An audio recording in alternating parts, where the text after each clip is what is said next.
Today we are gonna learn about the rest and motion. So let's begin with the definition of rest.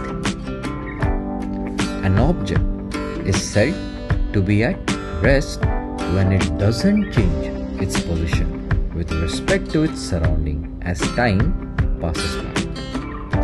Let's understand this with the help of an example.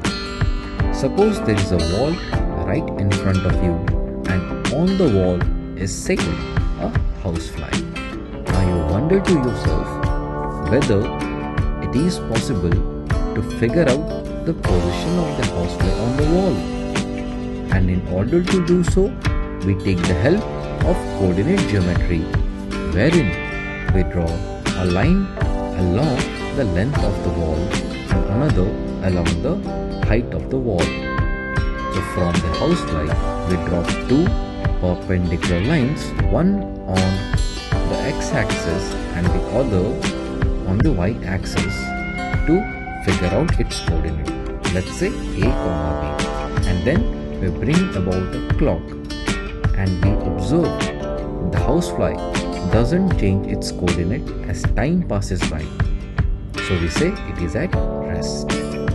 Similarly, motion is a state of an object where it changes its position with respect to its surrounding as the time passes by. So let's take the previous example wherein on the wall was seated a housefly and whose position or coordinates we figure out with the help of coordinate geometry.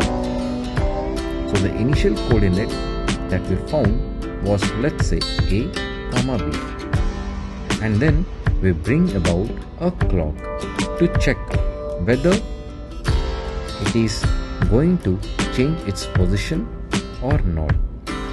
So after a few moments, we observe that the housefly has changed its coordinate to a new point, let's say P upon Q.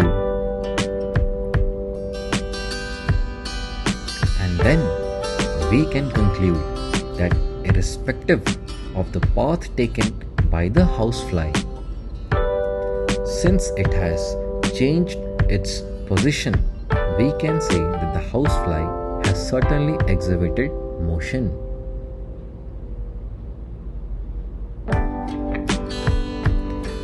Now a point to be noted here is that rest and motion are relative to each other. Let's take a bus and a traffic inspector. So from the point of view of the traffic inspector, we can say that the bus is exhibiting motion as it is constantly changing its position with respect to the inspector. But what about the passengers seated inside the bus?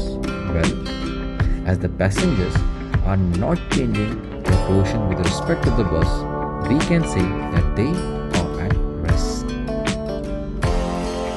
Suppose you plan a vacation and from point A you drive by the point B and C to reach a point B.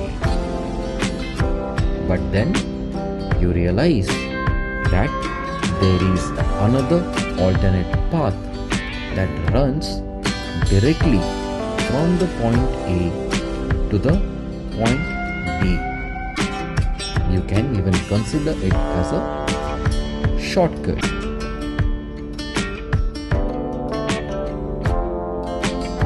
So when you take the path from the point A via the point B, C to reach your destination D, we say that you have covered certain distance. So by definition, distance is the actual path taken by an object while going from one place to another.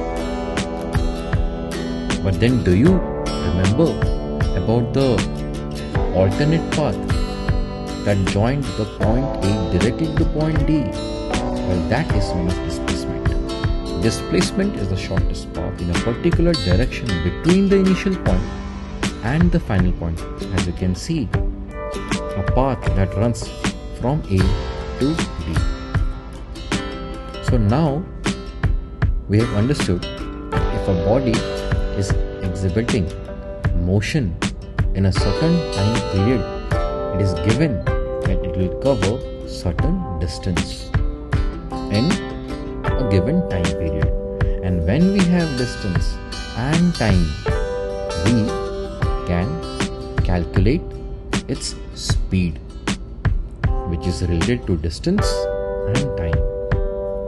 And if the similar object has covered certain displacement in certain time period, then we can calculate its velocity, as velocity is often related to displacement covered in certain time. So coming back to speed, when we talk of speed, speed can be classified into uniform speed and non-uniform speed. Let us take the help of coordinate geometry again to understand it in a much better way.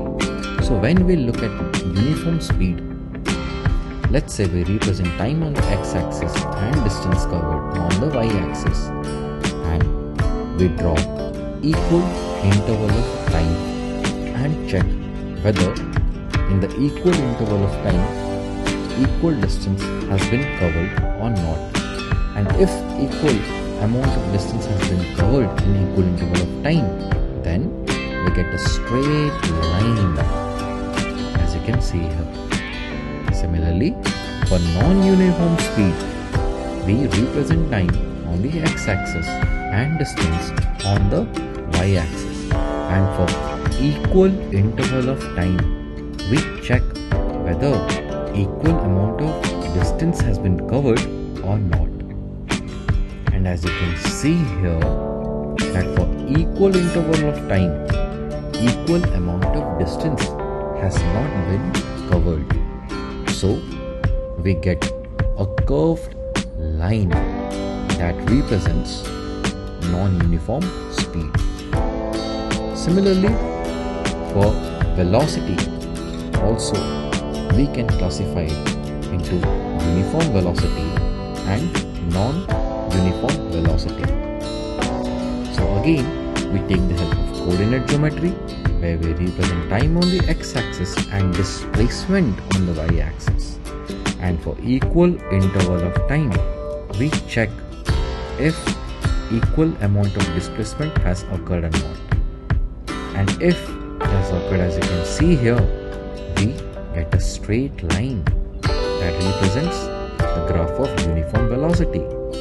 Similarly, for non-uniform velocity, we represent time on x-axis, displacement on the y-axis, and for equal interval of time, we check whether equal amount of displacement have been covered or not. But as you can see here, for equal interval of time, equal displacement has not been covered, so we get a curved line.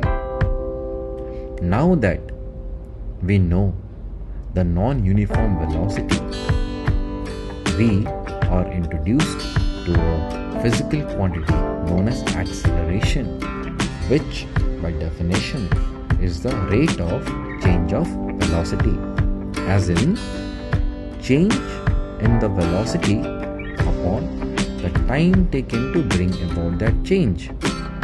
So mathematically, we represent acceleration as A, which is equal to v minus u upon t, where v is the final velocity and u is the initial velocity. Let us understand this in a better way with the help of a graph. Let's represent time on the x-axis and velocity on the y-axis. Suppose an object with certain initial velocity, let's say u, is gradually increasing its velocity. And as we can see that there is certain change in velocity, we can say that acceleration has taken place. So in order to find the acceleration, we first need to find the change in the velocity. So how would you find the change in the velocity? So it is the final velocity, which is v, minus the initial velocity, which is u. But in order to bring about the change in the velocity, certain time must have taken. So the time taken for the change is t.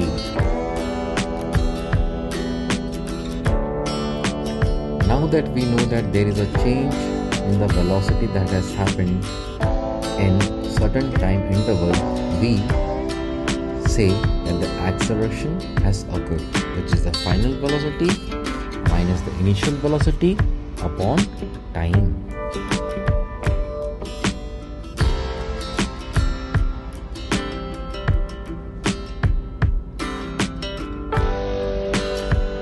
But in our daily life, we know that it's very hard to maintain uniform speed.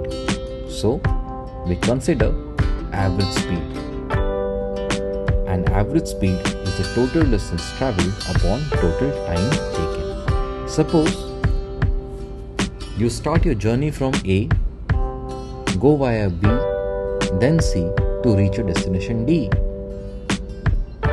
So here, in order to calculate the average speed of your journey, what we do is we measure the distance AB, BC, CD, add them up, and then we even add the time taken to cover the respective distances, which is T1 plus T2 plus T3. Similarly, average velocity is basically the sum of velocities upon t. Suppose you travel from point A to point B. In order to calculate average velocity, you add the initial velocity at point A with the final velocity at point B and you divide them by 2. Let us look at a question and bring about a clarity in our understanding. A horse tied to a rope of length 5 meters and the other end of the rope is tied to a pole. Find the displacement and the distance travelled by the horse in the following cases. So case 1 is when the horse makes half a revolution along the circular path. Case 2 is when it makes one full revolution. Case 3 is when it makes 3/4 of the revolution. So let's begin with the very first case, that is when the horse makes half a revolution along the circle. So let us bring about a circle of radius 5 meters, as that is the length of the rope. Now, in order to make half a revolution, the horse has to move from point A to the point B, which is, as you can see, a semicircle, that is half of the circumference. So in order to calculate the distance, we know that the circumference of a circle is 2 pi r. So in order to calculate half the circumference, we divide the circumference of a circle by 2, following which we get the result as 110 upon 7. Similarly, in order to calculate the displacement, we know the horse has to travel from the point A to the point B, which is basically a diameter, and mathematically diameter is twice of the radius. So we get the answer as 10 meters. Now let's come to the second part of the question, when the horse makes one full revolution. Well, let's picturize the circular path once again, whose radius is basically 5 meters. So in order to make a full revolution, the horse has to travel from point A to B, which you can see is basically the circumference of a circle. So in order to calculate the distance, we use the formula which is 2 pi r,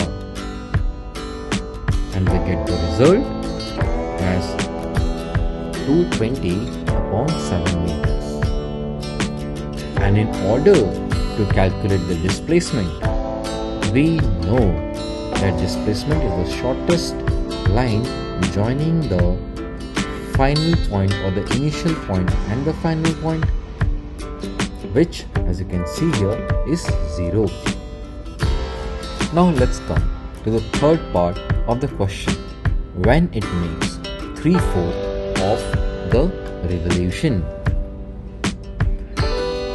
Let's picturize the circle once again.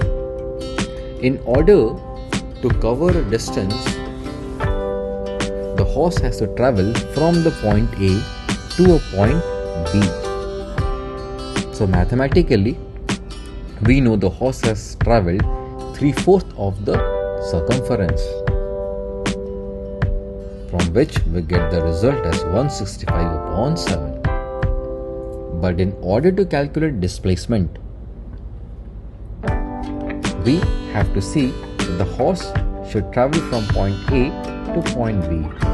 And in order to find the displacement, we have to draw two mutually perpendicular lines passing through the center of the circle. And as you can see, OB and OA being radius and AB being the displacement, we can use the Pythagoras theorem in order to calculate AB, which we get as root of 50. So I hope you enjoyed this video. Thank you for watching and have a good day.